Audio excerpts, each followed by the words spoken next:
here's our trip to Mackinac Island. Nag-stay kami sa isang hotel sa may St. Ignace. So, harap na rin din siya ng lake at may playground sila dito para sa mga bata.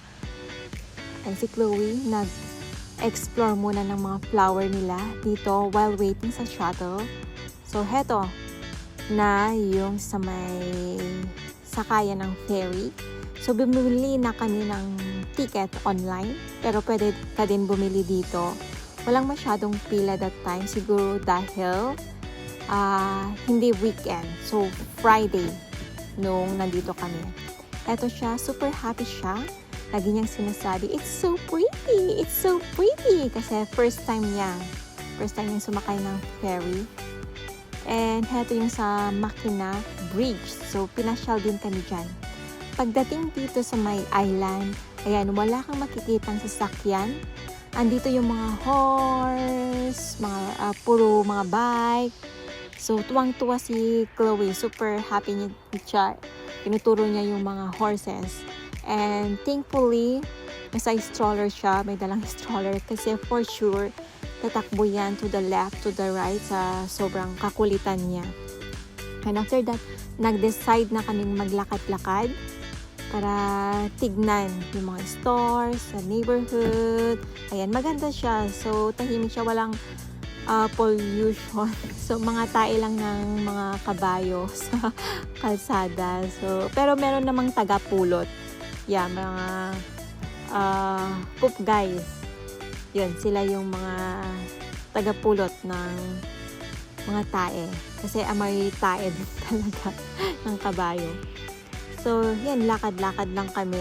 Marami ding store dito. And marami kami nakitang mga Asians. Ang daming mga Asian people dito. Sabi nga ni Jake. So, heto, naglakad lang kami. And then, after nun, nag-decide na kaming mag-rent ng bike. Heto, meron silang 4 toddler. Ayan, kinonect namin sa bike ni Jake, and meron din akong separate na bike. Ayan, may playground dito, may school din na, ewan ko, school ata yun. Eto, naglakad-lakad na, nag-bike na pala kami. So, ang tagal din ng binike namin. And heto, nag-decide na kaming mag-stop muna.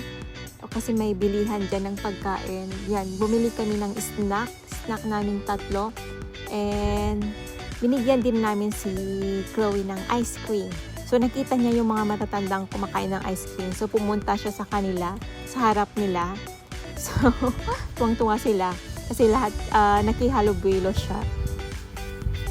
And yan, nag-decide na rin siya. Tuwang-tuwa siya dun sa may tubig. And after nun is, nag-decide na kami tuloy-tuloy sa pagbabike namin. So, ang tagal din ng binike namin 1 hour and 50 minutes kasama na yung sa pag-stop namin. So, yung 1 hour and 50 minutes yun is per minute din kasi per hour yung rent. So, ang binayaran namin is $90 for 15 minutes. Yung renting ng bike, iba-iba yung presyo nila. Magkakaiba pala. So, may nakita kami na mas mura. Heto, after nun is, pinasyal namin yung grocery nila. And merong open area. Doon muna kami umupo at tumambay. So, ayan. Nagpahinga muna kami. And after nun is, tumakbo-takbo si Chloe. Naghabol ng mga ibon. Kasama yung mga ibang bata. Super happy niya. And after that is, nag-decide kaming pumunta sa House of Butterfly. Kasi nakita namin siya, nalagpasan namin siya nung nagbabike kami. And nabasa ko rin na recommended nila for toddler. Kaya kami nag-decide na pumunta doon. So, marami kayong mapapasyalan dito na banda. So, ayan si Chloe mupuna. Nasa House of Butterfly na kami. So, kami lang yung pumasok. Ayaw ni Jake kasi hindi siya fan of butterfly. So, tuwang-tuwa si Chloe sa mga butterfly na nakita niya.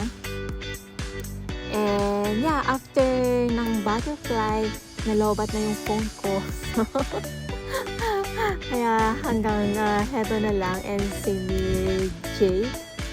So, after nito is, yan, nagpahinga na si Chloe. So, bye-bye and thank you.